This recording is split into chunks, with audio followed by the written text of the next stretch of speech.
Master minds commerce చదవాలనుకునే 10th inter విద్యార్థుల తొలి ఎంపిక.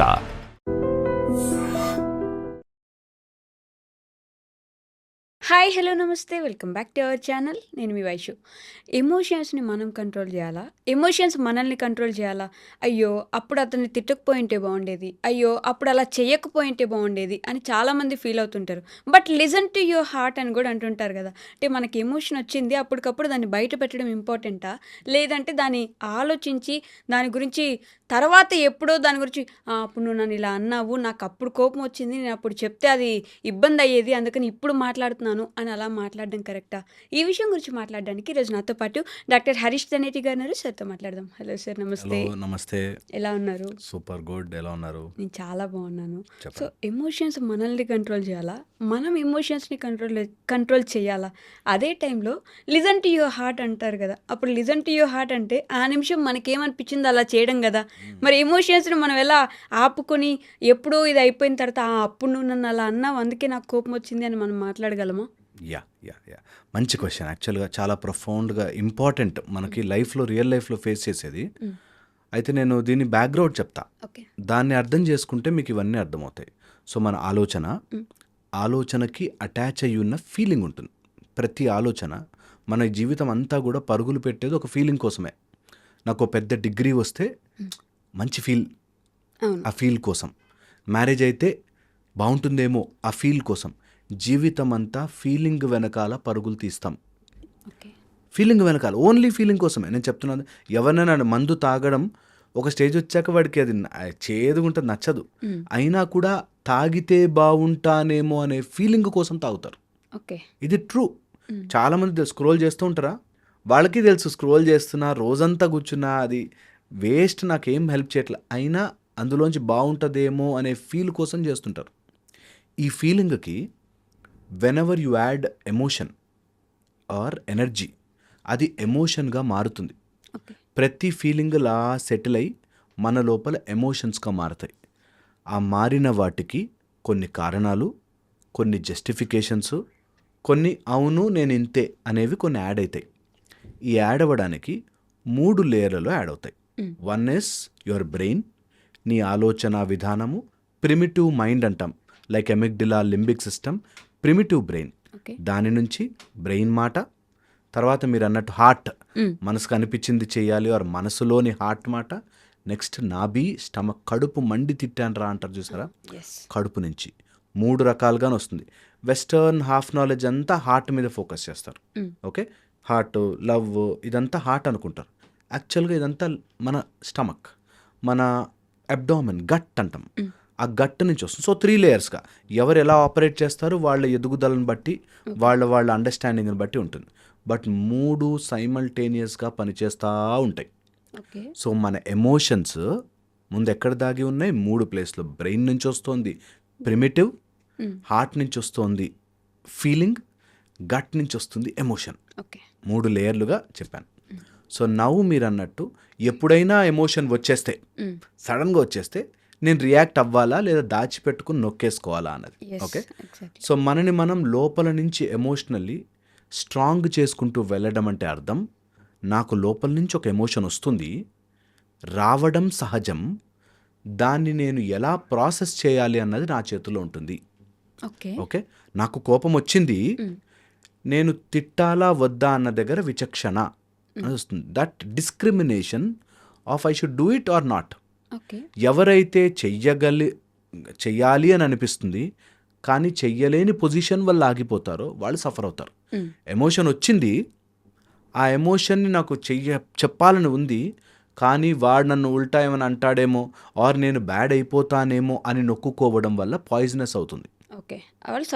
సఫర్ అవుతారు ఖచ్చితంగా. ఎమోషన్ వచ్చింది, బట్ నేనే లోపల దాన్ని ప్రాసెస్ చేసుకుని, ఇప్పుడు ఒక డాగ్ రోడ్డు మీదకి వెళ్ళగానే బౌ బౌ బౌ అని అరిచింది అనుకుందాం, స్ట్రే డాగ్. ఓకే, నేను కూడా మోకాళ్ళ మీద కూర్చుని నేను కూడా దాంతోపాటు బౌ బౌ బౌ బౌ అని అరవాలి అనేది అంటే ఎప్పుడు అది రాంగ్ కిందకే లెక్క కదా. అలాగే మనకు కొన్ని ఎమోషన్స్ వచ్చినా వీళ్ళు అర్థం చేసుకోరు. వాట్స్ ద పాయింట్, చెప్పి నా ఎనర్జీ ఎందుకు వేస్ట్ చేసుకోవాలి అని ఆలోచించగలగడం సెకండ్ స్టెప్. ఓకే, ఇలాంటప్పుడు మనకి బాధ వేస్తుంది, బట్ ఆ ఎమోషన్ మనని ట్రాప్ చేయదు. మ్. ఓకే, థర్డ్ లెవెల్ ఉంది, అసలు అది ఎమోషన్లోకి సర్జ్ అవ్వదు. చాలా జరుగుతాయి ఈ ప్రపంచంలో, వీళ్ళందరినీ ఎక్కడ మారుస్తూ కూర్చుంటా నేను? నాకు I have lot of things to do. Okay, అందుకని కాస్త దూరం పెట్టినా చాలు. నాకు అలాంటి విషయాలు నా బ్రెయిన్కి ఎక్కకూడదు. నిజంగా చెప్తున్నాను కదా, ఎంత వర్క్ చేస్తున్నా తలదించుకుని నా పని నేను చేసుకుంటే ఏమీ అడ్డు రావు, ఎవ్వరు అడ్డు చెప్పరు. ఇబ్బంది పెడుతుంది, జస్ట్ పుష్ దట్ అవే. ఇలా చేయగలిగితే అసలు ఎమోషన్ లోపల కలెక్ట్ అవ్వడము, ఆ ఎమోషన్ డిస్రెగ్యులేట్ అవ్వడము జరగదు. ఓకే. ఓకే, 3. సో ఫస్ట్ వచ్చేసి ఎమోషన్ వచ్చింది, అరవాలి అని అనిపించింది, కానీ వాడి పొజిషన్ వల్ల బాస్ మీద అరవలేం, లేకపోతే అమ్మా నాన్న వాళ్ళ మీద అరవలేం, లేకపోతే కొంత భార్య భర్త గొడవల మధ్యలో గొడవ పెద్దదైపోయి డైవర్స్ దాకా వెళ్ళిపోద్దేమో అని నొక్కుంటారు. సో అలాగా చెప్పాలని ఉంటుంది, కానీ భయపడి చెప్పలేకపోవడం, అది పాయిజనస్గా మారుతుంది. నీకు చెప్పాలని అనిపించింది, పొజిషన్ ఏదైనా కానీ చెప్పే విధానంలో చెప్పాలి, లేకపోతే అది పాయిజనస్గా లోపల ఉండిపోయింది. చెప్పే విధానంలో చెప్పాలి. బికాజ్ నాకు కోపం వచ్చింది కాబట్టి నేను ఇక్కడ అంతా పగలగొట్టేయలేను. I have a restriction. నేను చెప్తా, ఇది నచ్చలేదు, మేబీ ఇది కరెక్ట్ కాదు, దిస్ ఇస్ నాట్ రైట్ అని చెప్పగలగాలి. ఎదుటివాడు ఎంత పొజిషన్లో ఉన్నా సరే, లేదా చెప్పలేము. కొన్నిసార్లు మన కండిషనింగ్ మన ఆపుతుంది. దట్ నేను చెప్పను, వాళ్ళు విన్నారేమో చెప్పరేమో. అదే అర్థం చేసుకుని దట్ నేను ఇన్ని రోజులు ఒక కండిషనింగ్లో పెరిగి నాకు ఇలా ఉంటే కోపం వస్తుందే. ఓకే, వాడు కొన్ని సంవత్సరాలుగా ఒక కండిషన్లో ఉండుంటాడు కదా, ఆ కండిషన్కి వాడు అలా బిహేవ్ చేసుండొచ్చు కదా అనేది ఇంపార్టెంట్. ఓకే, మళ్ళీ చెప్తా పాయింట్, చాలా మందికి ఎక్కదు. ఇది నిజంగా థెరపీ. మా దగ్గరకు వస్తే ఇదే థెరపీ చేస్తాం. దట్ నీకు కోపం రావడానికి కారణాలు ఉండొచ్చు, వాళ్ళు అలా బిహేవ్ చేయడానికి కారణాలు ఉండకూడదు. ఎలా, హౌ కదా?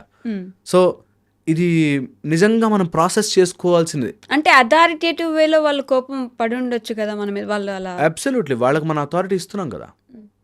మన మీద ఒకళ్ళు అథారిటీ చూపిస్తున్నారు అంటే వాళ్ళకి మనం అథారిటీ ఇచ్చాం. ఫర్ ఎగ్జాంపుల్, ఒక స్కూల్లో జాయిన్ అయ్యాము అంటే ఆ స్కూల్ ప్రిన్సిపల్కి మనం రాసిస్తాం అథారిటీ. ఓకే, సేమ్ వే ఒక రిలేషన్షిప్లో ఉన్నాము అంటే అందులో అథారిటీ మనమే ఇస్తాం, మన బౌండరీ ముందే గీసుకుని ఉంటే.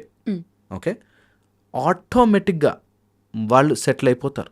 కొన్ని రోజులు అలజడి ఉంటుంది, then they will understand this fellow is not going to change అని తెలుస్తుంది. ఇవి తప్పులు వీళ్ళ దగ్గర నేను చెయ్యలేను అని తెలుస్తుంది. ఒక ఎగ్జాంపుల్ చెప్తాను. వాళ్ళ ఫాదర్ అబ్బాయి సిగరెట్ తాగుతుండగా చూశాడు, కొడుకు సిగరెట్ తాగుతుండగా తండ్రి చూసి, నేను ఇప్పుడు మాట్లాడితే వాడి మీద అరిస్తే అది పెద్ద హ్యాబిట్ అయిపోతుందేమో, రేపొద్దు నా ముందే తాగుతాడేమో అని చెప్పి వాడు చెప్పకుండా ఆయన సైలెంట్గా వెళ్ళిపోయాడు. నెక్స్ట్ డే నుంచి మా నాన్నకు ఓకేనేమో అని తాగడం మొదలెట్టాడు. సిగరెట్ తాగి వాడికి అలవాటు అయిపోయింది. అది he cannot stop that. At least morning washroom ముందని, లేకపోతే ఫ్రెండ్స్తో ఉన్నప్పుడు ఒకటని, ఇట్లా ఏవో 4-5 లెక్కలు. అది అలవాటై ఒక స్టేజ్ వచ్చాక డబ్బాలు ప్యాకెట్లు. ఇప్పుడు నేను ఆ రోజు నాకు వచ్చిన కోపానికి అప్పుడే నీకు చెప్పి ఉంటే నువ్వు సెట్ అయ్యేవాడివిరా, కానీ ఇప్పుడు సెట్ కాలేడు, బికాస్ ఆ బౌండరీ దాటేసావు. నువ్వు ఆ రోజే చెప్పుండాలి. Exactly. So my point is, చెప్పాలి అనుకున్నది వాడేమనుకుంటాడో వీడేమనుకుంటాడు చెప్పే విధానంలో, తర్వాత వాడు స్పాయిల్ అవ్వాలి అనుకుంటే it's their headache, their life pattern. Okay, అందులో నో గోయింగ్ బ్యాక్.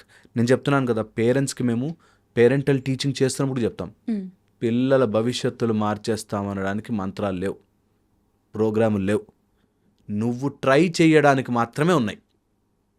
తర్వాత వాళ్ళ తలరాతలు ఎట్లా తీసుకెళ్తే అలా నిశ్శబ్దంగా చూడడమే, ఏమీ చేయలేం. నేను ఎంతోమందిని చూశాను అట్లాగా. అందుకని నీ ఎమోషన్స్ వచ్చినప్పుడు చెప్పే విధానము నేర్చుకోండి, పిల్లలకు కూడా నేర్చండి. Emotions are natural. ఆ ఎమోషన్కి రియాక్ట్ అవ్వడం ఈజ్ నాట్ న్యాచురల్. నువ్వు నా కోపం వచ్చింది, ఇష్టం వచ్చింది బిహేవ్ చేయను. కోపం రావడం న్యాచురల్. నాకు కొన్ని నచ్చవు, కోపం వచ్చింది, ఆ కోపాన్ని నేను ఎలా తీసుకెళ్తాను అనేది న్యాచురల్. చాలా మంది దాన్ని జస్టిఫై చేసుకుంటారు. అదే నీకు తెలుసు కదా నాకు కోపం వస్తే నేను ఎలా చేస్తాను, అప్పుడు నువ్వు నాకు కోపం తెప్పకుండా ఉండాల్సింది కదా. అది ఎగ్జాక్ట్లీ, అది బాధ్యత కాదు ఎవరిది. ఓకే, నాకు ముళ్ళు గుచ్చుకుంటే రక్తం వస్తుందని తెలిసి ఓ రోజా పువ్వు ముళ్ళు లేకుండా పెరగదు. అంతే. అది ఎంత న్యాచురల్. నీకు తెలుసు కదా నాకు గుచ్చుకుంటుందని చెప్పి నువ్వు అలా చెయ్యలేవు. ఎవరో ఎలా, that's the recipe for suffering అంటారు. నేను ఆనందంగా ఉండడం కోసం నువ్వు సరిగ్గా బిహేవ్ చేయాలి. నేను హ్యాపీగా ఉండడం కోసం నాకు అది కోపం తెప్పిస్తుంది కాబట్టి నువ్వు మారుతూ ఉండాలి అనేది is always a recipe for suffering.